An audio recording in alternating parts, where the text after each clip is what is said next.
My name is Janet Ginsburg, and I've been covering energy stories for some time. This video is a brief for designers and branding experts. It is a challenge to rebrand efficiency, which I know sounds really dry. Indeed, several designers I've talked to see efficiency as the enemy of creativity, a kind of Dickensian minimalism devoid of color and heart. But that isn't the only definition. In fact, finding a better word could be part of the brief. In terms of energy, efficiency is about doing things better and smarter. At its core, it is about good design, whether that's for products, processes, systems, or services.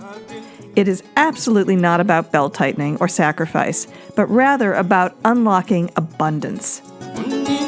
In a deeply profound way, your work, your insights could help save the world from the worst of climate change.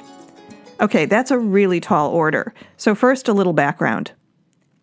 Last fall, I was sitting in a dimly lit hotel ballroom at a utilities conference watching Amory Lovins, co-founder of Rocky Mountain Institute, give a keynote.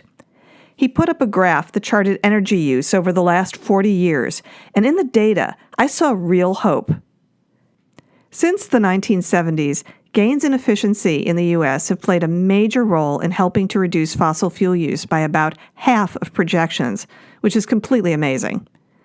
Among other things, it means that if not for efficiency, we would probably be looking at 500 or even 600 parts per million of carbon in the atmosphere right now.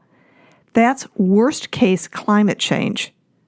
Currently, we are at 408 ppm, which is sobering enough. 350 is considered safe. So fuddy-duddy efficiency turns out to be a superhero that has bought us some critical time.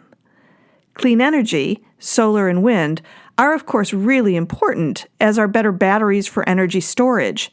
But so far, it has been efficiency, which cuts demand, that has done the heavy lifting in terms of limiting the use of fossil fuels.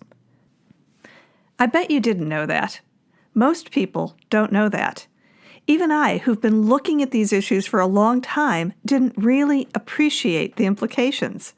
And this is why your skills as designers and brand experts are so important, because you know how to shape a message, how to deliver a message, and this is a really, really important message. When there is no need, no market, for oil or coal, then there is no point in building pipelines, drilling in the Arctic, or mining the tops off of mountains. You probably have heard about the Keep It in the Ground movement.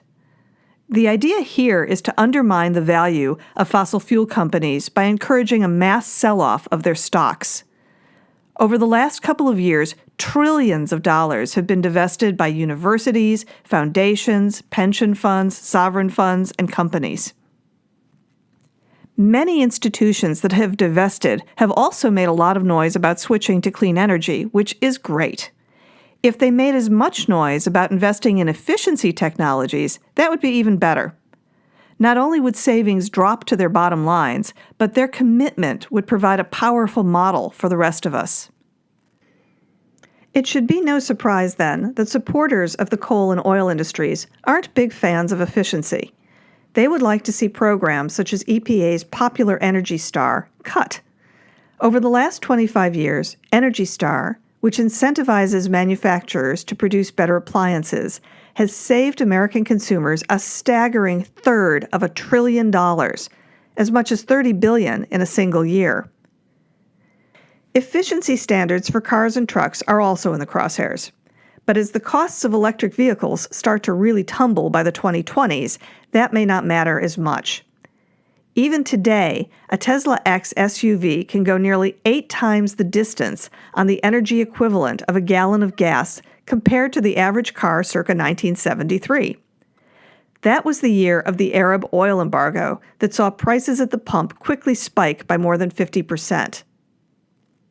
Tally that up for a 15-gallon fill-up, and the Tesla goes more than 1,000 miles further. So efficiency is a whole bunch of things, most of which are invisible, and the savings, what Lovins calls negawatts, are invisible too. We see only what we owe, not what we otherwise could have owed. My drawing skills are clearly limited. Still, I've sketched out a few poster ideas. The 1,000+ mile difference. Keep it in the ground. Buying time. Growing the economy. At the same time that energy use in the U.S. leveled off at half the projections, the economy more than tripled in size by GDP. This was made possible in part by an interesting recycling of capital. Money that wasn't spent on higher utility bills, remember efficiency lowered those utility bills, could be invested by businesses. It also boosted consumer spending power.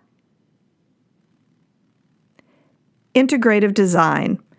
This is a whole systems approach where combinations of efficiency tech can lead to much greater gains and bigger savings. It would be absolutely thrilling if this challenge were embraced by design schools, design firms, professional organizations such as AIGA, and the legions of designers who are part of the marvelous Creative Mornings community. If you are viewing this on YouTube, there are links to more background information in the description section. If you are watching an embedded video on Medium, just scroll down. I cannot wait to see what you all come up with. It's going to be brilliant.